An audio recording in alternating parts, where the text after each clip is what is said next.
Vijay Kishan, Head of Fidelity Wealth and Brokerage, India and India Regional Chair, Fidelity Investment. A warm welcome to each and every one of you. Andrea Zimmerman, Miss Andrea Zimmerman, who is SVP and President in India Target. A big round of applause to all of them. And Mr. Milesh J, Vice President, Head of Strategy and Operations, SAP. A big round of applause. Once again, ladies and gentlemen, let's hear us welcome them with a warm heart and a big round of applause, please. May I once again request the members at the back to kindly come and occupy the seats in the front. Those of you occupying the seats at the back, a genuine request, please do come and occupy the seats in the front. Now I hand over the stage to the moderator. Thank you. Thank you very much.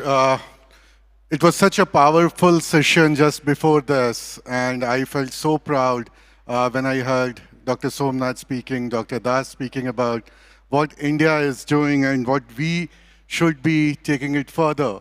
So now this is more a technology global capability center session, and that's what you will see, ladies and gentlemen. I have a esteemed panelist here with me. So I will start, and I will just give you a brief context what Indian technology industry looks like. So if I will give you a few facts, it's 254 billion what we create as a revenue from technology industry. And if I zoom in into the GCC world, which is a global capability center, it's close to around 65 billion. And if I go onto the people side of it, it's 1.9 million people, which is a direct employment given by the Global Capability Center. And while we are in Karnataka, proudly I can say we contribute around 30% of the GCCs from Karnataka, and in terms of number, it's 34%. So if you can give a big round of applause for the Department of ITBT for supporting us. So I will move on to my esteemed panelist, and I will start with you, Milesh. So the way I have thought I will have this conversation to take all of you from present, past, and future. So how you see role of GCC and role of Indian entity? Because if you will see, role of GCC is we are working for a global organization, which generally we call as a parent. So how you see role of Indian entity and role of GCC? No, good morning to everybody and to my fellow panelists as well. GCCs are no longer cost centers, right? I mean, supporting the back-end functions. I mean, we see over the years it's evolved into really differentiated value creators across the dimension of driving innovation, operation excellence, and also customer sensitivity for their parent organization. I think some of the numbers that you talked about, totally we have about 1,800 GCCs in India, and that's grown 400 GCCs in the last 5 years, and to about 1,100 centers, in India. If you look at closer to home, from a Bangalore perspective, we were also discussing with the IT minister this morning about 875 GCCs with a growth of 41% in the last 5 years. This is tremendous numbers. If you bring it to the Indian entity, I take the example of SAP, where I'm coming from. We started back in 1998 with about 100 employees. Now we are 16,000 strong with a CAGR of 20% year over year over 26 years, right? This is quite significant. And back then, we started with localization of the ERP solution for the Asia-Pacific market, and also some industry verticals as well. But then we took a very, very conscious call not to run it as an offshore center, which is just doing some low-end jobs. We wanted to actually integrate our India Development Center into the 4 global hubs of development centers that we had. In fact, I'm very proud to say SAP pioneered the concept of distributed R&D. If I look at my own journey, I started in 2000. In 2004, I had a chance to start a team, a product team. And at that time, I had 50% fresh from university and 50% of lateral hires. And it was all about ramping them up with the German counterparts. All upstream functions were done in Germany. But 3 years down the line, we had the next step, that is running the entire support operations for those products. 3 years down the line, development responsibility. 3 years down the line, business responsibility, including P&L. And I see this is exactly how the Indian entities, from a GCC standpoint, probably have followed from a patent perspective. So that's what I'd like to add, Bhaskar. No, fantastic point. Integrated ER&D site. I really love that word. And just to give you an idea, so we had a roundtable meeting in the morning. It's a breakfast meeting, closed room with IDBD minister, and very inspirational talk and very aspirational number he has thrown to us. The aspiration is, can we get 500 more GCCs to Karnataka? And we all have a role to play in this. So that's what we are looking forward to. Now I will move to you, Andrea. This is your second stint in India. And first, I would like to start with what changes you have seen in your first and second stint, and role of Target in India and how a parent organization looks towards it. I'm very happy to be here today, so thank you for having me, and honored to sit on the panel with this very fabulous group. I actually love the point that you made earlier around it's important to understand the journey that GCCs have actually been on over the arc. The level of work has changed, the type of work, the type of ownership, the type of capabilities, and I think that's a really important part of the story because it's actually what starts to pave the way for the ambitious growth in front of us. And Target in India has a really kind of similar arc. You know, we started our operations in 2005, and so we are in our 20th year. And to Bhaskar's point, this is my second time in India. So my first time was in 2012, so about 12 years ago. And I mean, a couple things have changed. First and foremost, there were about half as many GCCs a mere 12 years ago than there are today. I think it was about 700 in 2012 when I first came. And I think that's an extraordinary testament to the investment and the time that has been spent in nurturing this community. At Target in India, as I mentioned, we've been around for 20 years. One of the things I think is really special about the work that we do is we have every single capability represented at our site in Bangalore. So merchandising, properties, store design, architecture, finance, HR, supply chain, I could go on. And what's really interesting about what that unlocks for us is the ability to drive elevated impact and value for Target back in the US because of the way that these teams work together. The last time I was here, our team was 1,800 people, and we're just about over 5,000 now. Modest compared to some of the other players up here, but a team that works in a really, really integrated fashion. On the personal front, I think the thing that's most different is like the way that the digital revolution has fundamentally changed the way we experience our daily life. Like UPI payments and last mile delivery changes and just fundamental advancements in how you experience your day to day, and about 5 million more people in Bangalore. Those are some of the some of the main changes. No, fantastic. And as I said, I have a very diverse panelist. So from product, SAP to Target Retail, now I move to BFSI. Vijay, what means Indian entity for the parent organization? Good morning, everybody. Absolute pleasure to be here. Thank you, Bhaskar, for hosting us on this panel. 20 years, congratulations on 20 years. I'm here. I'm sure there's going to be a big celebration, and we look forward to an invite to the nasscom family. We just finished 20 last year, so 21 years of being in India as a financial services entity, GCC. Interestingly, for us, like everybody else, like you said, Milesh, started out, we are a cost arbitrage site, but then that's changed, and you said it so well. I'll just say this, that we've been able to create a sort of a microcosm of the whole firm here in India. And the beauty of what happens here is you're not working on market hours, even though we trade globally, a large part of the effort happens at US trading hours. So if you look at what we can achieve is businesses coming together to actually build out the future of the firm.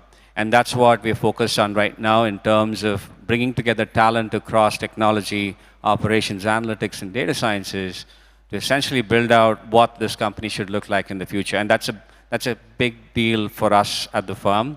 We are the largest site outside of the United States for this company. and we continue to be that way. We've grown in terms of impact. I would say value was always there from a cost standpoint, but in terms of impact, the ability to actually think up what should be the future and therefore build it out and try out things, fail cheap, fail fast, and then go build it out for the enterprise. There are some very wonderful solutions that have actually been thought of from here and taken global for the firm, and that's what we've been able to achieve. You mentioned UPI. A lot of my partners come in here and are absolutely amazed at the sheer digital economy and the financial inclusion that it's actually created in the country. Interestingly, there was a time where you would look west for what's digital, but I think it's time to look here for what's digital, and there's a lot more you can actually pick up from the ecosystem, and that's why we work very actively with the startup ecosystem to look at opportunities where we can provide an edge back to our customers back in the United States. No, fantastic, Vijay. You spoke, and you, Andrea, also spoke about UPI. I will share one of the story. I was in meeting with one of the global leadership of one of the members of nasscom, and we were talking about UPI and the QR code. We don't carry cash at this point in time. And one question he asked me, how many times your system got hacked? And I said none. So that's the power of India, the kind of digital India stack what we have built on. So that's amazing. It's all because of all of you, what we all are doing. I move to you, Pradeep. Indian entity. What's the role of Indian organization? First of all, thank you, Dr. Kaur, and thank you, Bhaskar, for having me. And it's my privilege to share the stage with all of you all. And I was just thinking, I mean, just adding on to what my colleagues have spoken about, generally, the globalized world has meant that GCCs are a norm. I mean, and increasingly, that's bound to happen. That's just the way we do business. And generally, the India center tends to be the largest amongst most. I mean, again, I wouldn't say it's always, but it's more the norm than the exception, that the centers tend to be big. So given that, what's the uniqueness of India to the GCC world? And I'll tell you what I've heard most people talk about when you talk about maturing GCCs as the takeaway is the power of location. See, this is a big advantage because when you bring relatively larger groups of people together, magic happens because you've operations teams who work with tech teams, who work with compliance teams, who work with payments teams, you know. There's a lot more of that happening in one building sometimes and invariably on one floor, which is worth its weight in gold, right? And that's also where the recipe of success that a lot of GCCs bring in happen. This has been happening as long as we've had GCCs in India, and that's also the reason why the India centers, and they're not the only centers, there are centers around the world where this things tends to happen, and there's a lot of importance that gets ascribed to it. And this means that the parent or the principal tends to generally be aware of the fact that, you know, there's a lot of co-location, hence a lot of structured processes that you can have, and, you know, people work together, there's innovation that can happen and so on. So that's the growing importance of GCCs to the parent, and India to the GCC ecosystem, given its size, is just my take on it. No, absolutely. And one thing I want to put in perspective, if I speak to any of the GCC leaders, it's no more discussion on cost arbitrage. It's more towards the value, more towards the customer centricity. And even in the morning, we were talking about what innovation we can do from India. So that's the narrative from the Global Capability Center. Now I'm coming back to the theme of Bangalore Tech Summit. It says unbound. So what are the limitations you all see and how we can break these boundaries? Maybe very briefly, maybe I will start with you, Pradeep. It's not a boundary. I think what happens is, let's take Bangalore as an example. I'm just using it as an example across GCC cities around the world. Bangalore is a very well-known city. It has been, I mean, the GCC ecosystem has evolved, including the IT services ecosystem, for about 25, 30 years now, right? So there's a lot of good talent. But for us to have escape velocity, to actually make it into, be more significant, the business connect and the customer centricity is very important. Now this has to be inculcated by culture in as much as by the ecosystems in which we play. There is this adage that we keep talking about, saying what got us here won't get you there, right? And I think that's also true in the GCC space. A lot of growth has come in from the sheer prowess of having digital skills and tech skills. They are absolutely needed. They're not going away anywhere. You do need them, but you will need to do more, right? And that is where the customer angle. So I think that that's something that we should not allow ourselves to be bound by. No, I would thank you. You gave me a nice word, and with that, I will move to Vijay. To trigger that escape velocity, what do you think? What you will do from your organization? So I actually would pick up on one of the things you just mentioned, Pradeep. This is, we build products serving a US customer base. None of our employees will ever use them, right? That's the reality of the product that we build. But that doesn't mean they don't have an investor's mindset or a growth mindset around what an investor should do. There are enough products that we use in the local markets, and we all do financial planning.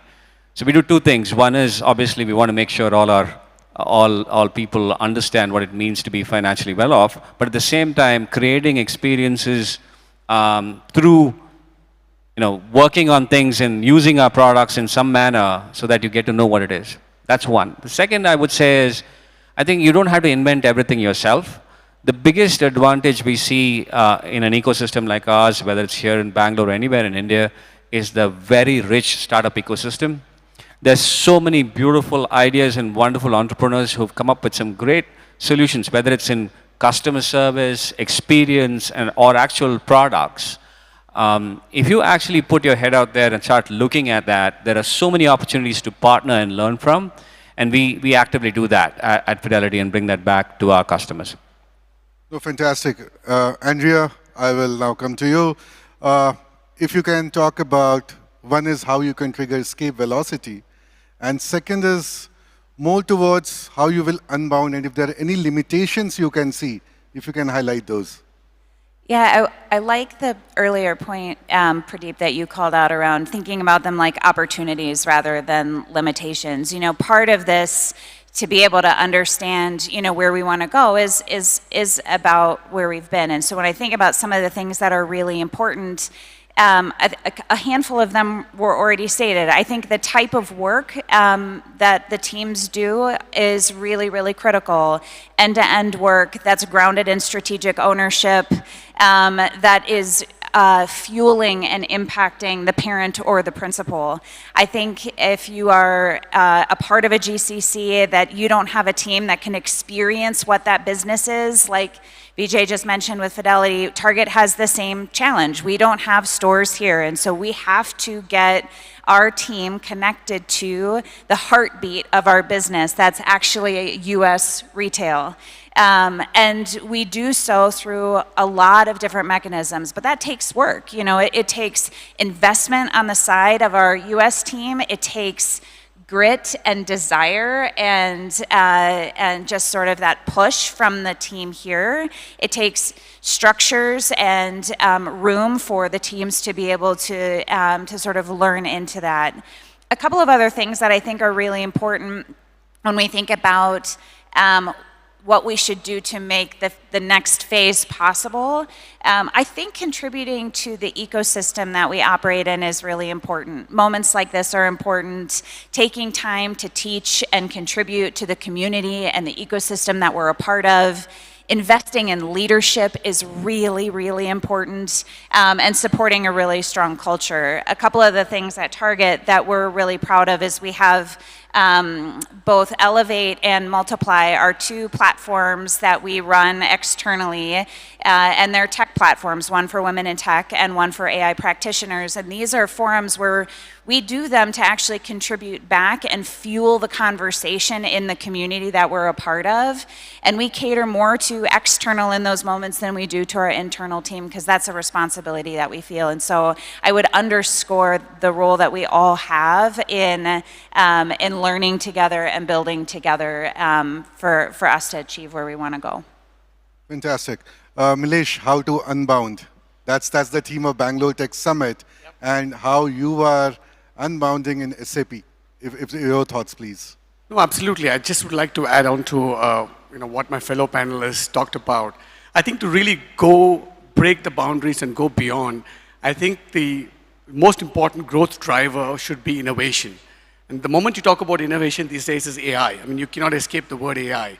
Let me just quickly talk about some important statistics on how AI has been adopted as a technology. If you look at the internet took more than 2 decades to have 100 million subscribers. And if you look at smartphones, probably took about 5 years before you had 100 million subscribers. But if I talk about generative AI part of it, the ChatGPT, which was launched end of 2022, you know how long it took to have 100 million subscribers? Just 2 months. That's the pace in which technology is evolving, and GCCs have to, really go on that route to really ensure that they break beyond the boundaries. Let me also cover a little bit about the AI landscape around the world, right? If you look at it, there are probably end of 2023 about 160 foundational models existed. Of course, now the number would have gone up. And out of that 160, 100 plus come from US, and 20 plus come from China, and rest of the world, none from India, right? And of course, the government is taking initiatives with AI initiative and so on to have their own foundational model. I'll give you another statistics. You look at the number of AI patents filed from India, right? I think the statistics of end of 2022, beginning of 2023, 60% of the AI patents come from China, 20% from US. And what's India's number? 0.23 at this point in time. So that is an area of work that the Indian GCCs have to really invest in to really amp up the innovation factor. From SAP's per se, what we are doing is we are building our own foundational model, and India is playing a significant role in it. I mean, in fact, majority of the teams are actually working out of the Bangalore office to really contribute into that foundational model, to really ensure that the business data side of it, what we call as the business AI. I mean, our aspiration is to become the #1 business AI company. And this is some of the steps that we take to really ensure that we go beyond boundaries and to really go into that unbound stage. Oh, fantastic. You put it in a very amazing manner. And you also gave me lead to my next question. You talked about innovation. So I will share my experience and a few instances when I speak to many of the leaders in different organizations. Innovation is restricted to a set of people, those who are called as innovation leaders, or around 15, 20 people. Or in some of the cases, they also say, okay, we do innovation, but it's more just doing a hackathon. So whether it's restricted to a hackathon and how we can create that innovation culture within the organization. I know SAP is doing a fantastic job. So if you can share a few thoughts from SAP and also message to the audience what the innovation culture means, because it's going to play a very important role right now. If we can go on to the journey of innovation, I think in next 5 years, that's what we are aiming to become, a superpower, developed nation, and things like that. So if you can share your thoughts, please. No, can't agree more. I think innovation is the lifeblood of GCCs in India, right? And that is very, very important to be there. One thing about SAP, since the time I've joined, I've been 24 years on the journey, one thing that did not change is the culture of innovation. Really having that atmosphere and collaboration amongst the people, I think that's been really stand out. And that's also what made me stay in the company for a very long time. We do a lot of things. We run innovation programs, we run entrepreneurship, promote startup culture within the company and so on. But one thing which is really stand out, I'd like to share with all of you. Probably if you look at humans have been the dominant species on the planet, right? Two things from my opinion which led to that. One is the ability to work in social groups, that is one. Second, to be able to share best practices. And these are the two ethos that we actually wanted to bring in, because as a company, we have multiple verticals, right? Everybody is chasing their own business functions and so on. But innovation always happens when there is a culmination of diverse opinions. So you need to bring these group of peoples together. So we started doing communities of practice. We actually bring people together of different job functions together, apart from their normal work. So they actually work on problem statements and they actually can innovate. And we have so many such wonderful success cases. One example was, I cannot take the name of this customer. There was this huge global smartwatch brand, in the retail business. And they wanted to work with SAP and said, hey, look, we want to have a corporate fitness program. Can you integrate your success factor solution, which is the human experience management solution, in trying to really launch a corporate fitness program? And then our line of business teams came back and said, oh, it is going across many parts of the business. It would take a very long time, would be very difficult. We go to the communities of practice. You have now practitioners from different areas. And they put everything together in such a fast time. Both the CEOs of SAP and the other company that I'm talking about were really, really impressed with the speed of innovation. So I think the communities of practice has really worked very well, and I would definitely recommend all of you to look at it, because that is an intangible that everybody is looking to tap into. Oh, fantastic. I will move to you, Andrea. how you are building that innovation culture in Target. One of the things that I reflect on with that question is I don't actually think an innovation culture has to be built, because I think an innovation mindset, to your point, is just inherent in the DNA in GCCs and the community that we have here. And so it's actually about how do you cultivate it and how do you nurture it. And when I think about it through that lens, I think of three things. I think the importance of a really strong culture.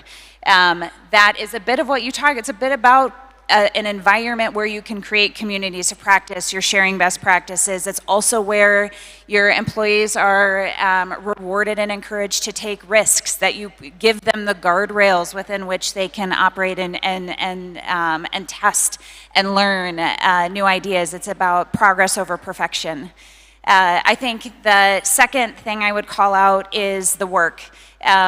Innovation for innovation's sake is great, but it does not drive the core of the business from an impact standpoint. And so what we try to do is think about how do we innovate in ways that are in service to our long-term multi-year roadmap from an enterprise standpoint? How do we make sure that the innovations are channeled and directed and guided by a North Star that's tied to our strategy? I think is something that is really fundamental for us at Target. And the third thing I think is really important is the structure. What's the structure and the leadership that fosters an environment of innovation? Do you have global leaders? Are your leaders globally minded? Do they know how to tap in and draw out that innovation and those ideas from places that are not always the obvious places too? And so I think, you know, when you have some really solid investment across those three lanes, that's the type of an ecosystem that can, again, like cultivate and nurture an environment of where innovation can really thrive, which is super important for GCCs here. Fantastic. Vijay, how, if I may ask you, how you are fostering that innovation culture with Fidelity? So I'll say this, at home, I have two teenagers, all right?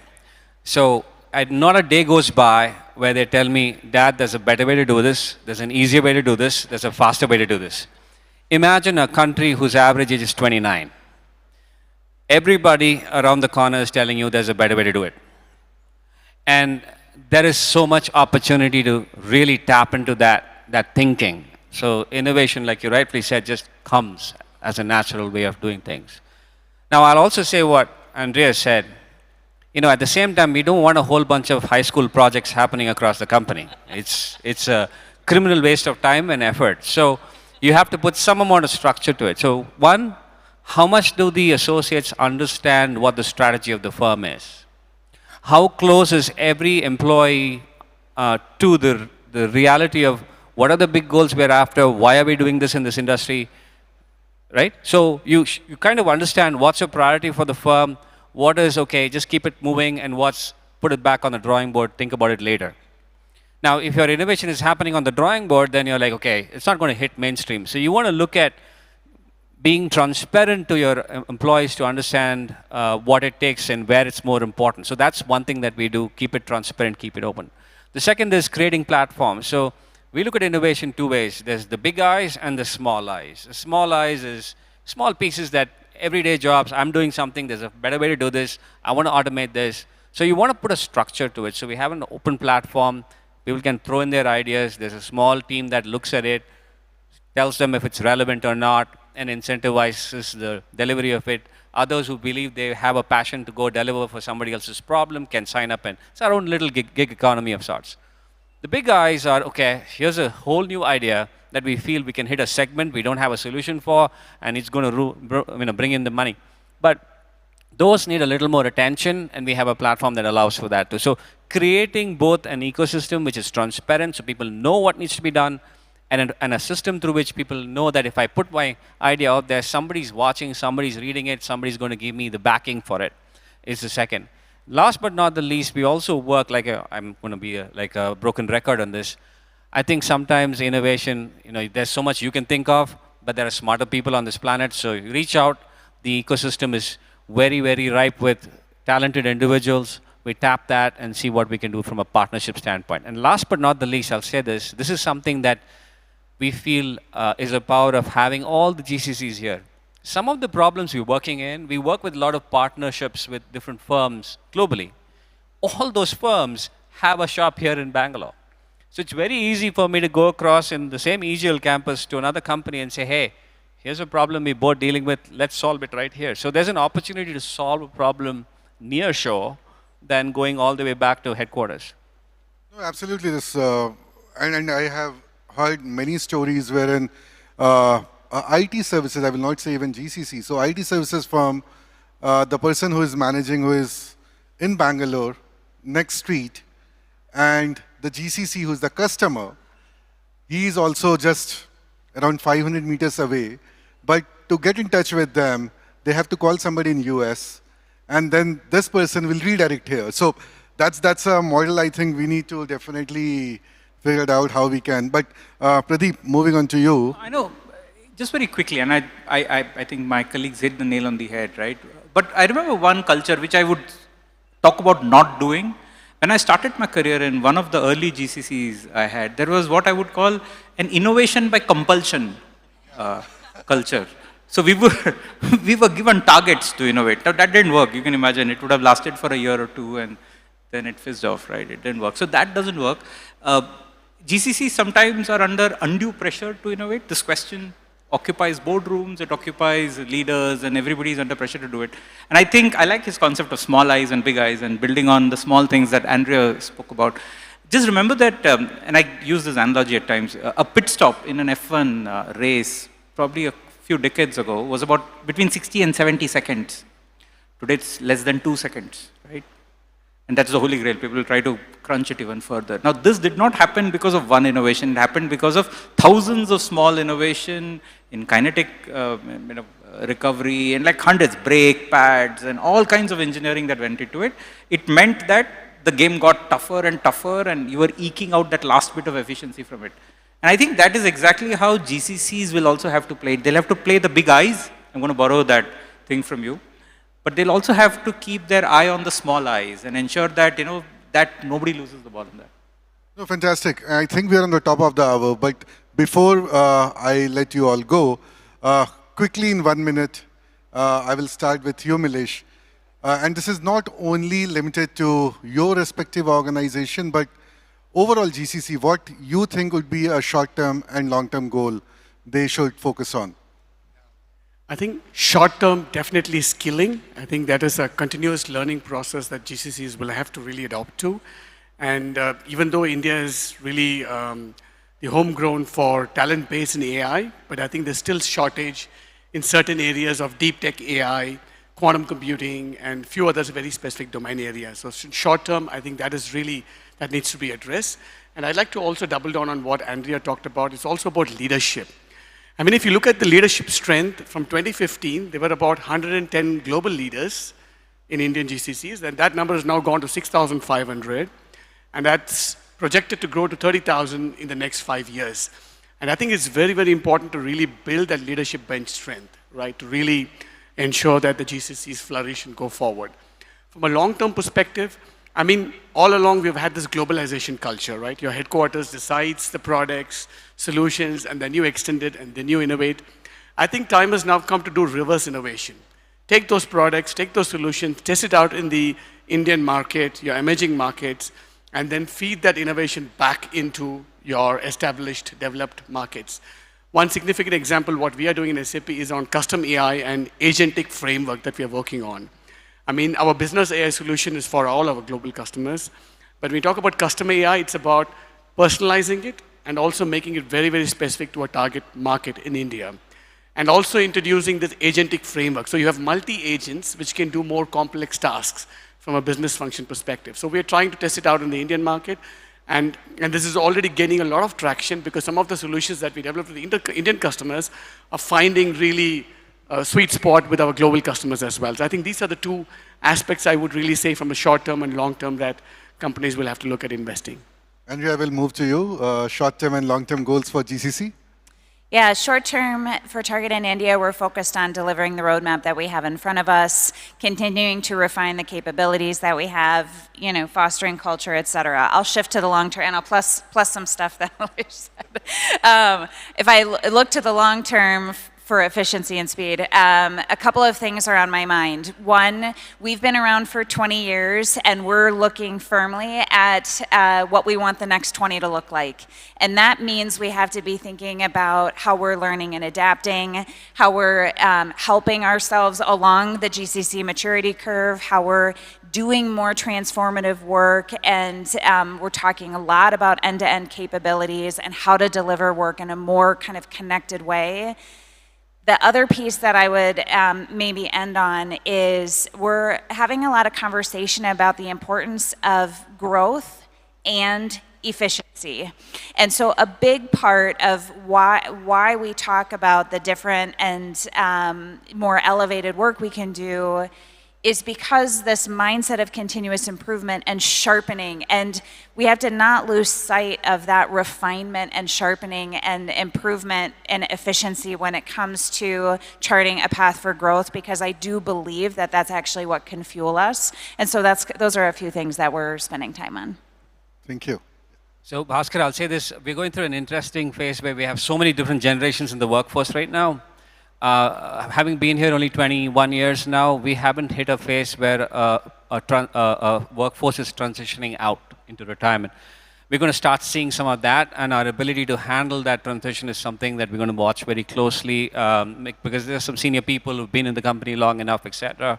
I know there's enough things to do, but we want to focus on that. The two other things I'll talk about is while we all talk about growth and value for the GCC itself, it also comes down to the individual who's an employee in the company.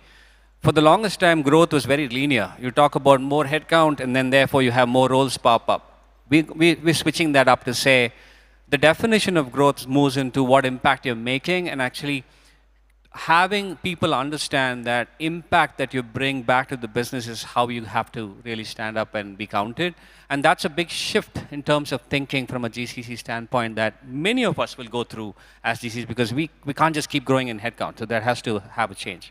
And last but not the least, I'll say is, while this is all true, there's a huge gap between education and employability in this country, which still is a problem. And I think we're doing our part, whether it's the apprentice program, etc.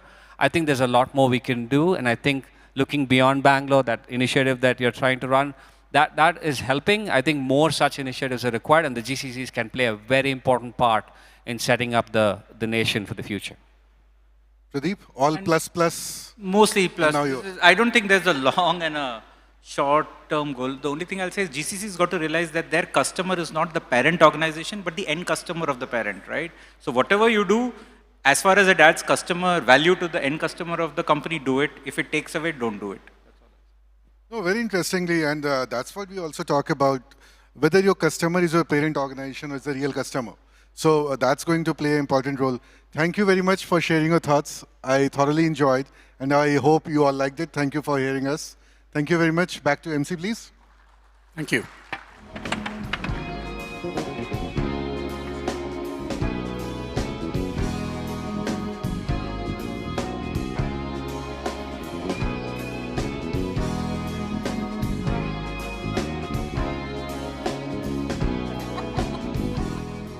A big round of applause, ladies and gentlemen, to the panel members and the moderator for this session. May I request the moderator, Mr. Bhaskar Verma, please stay back. May I request a group photo now?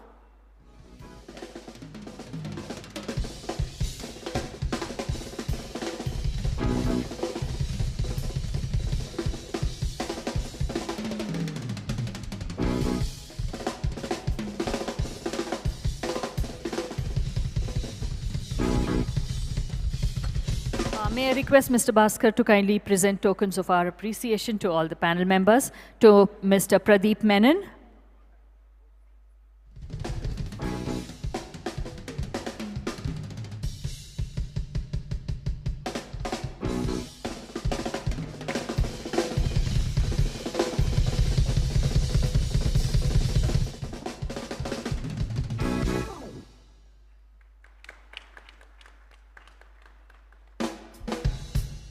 May I request the secretary to kindly come on stage to present the token to the moderator?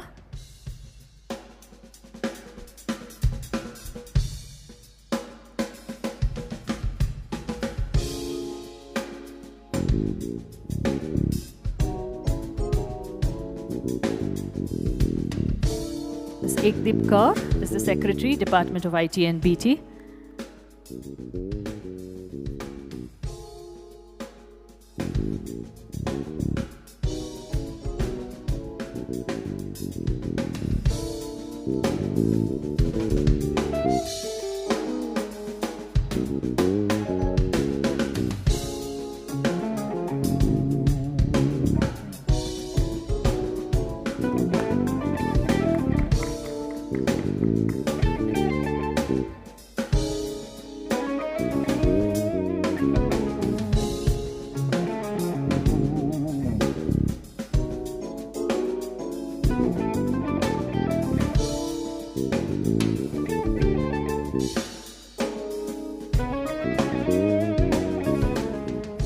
Thank you. We will begin the next session in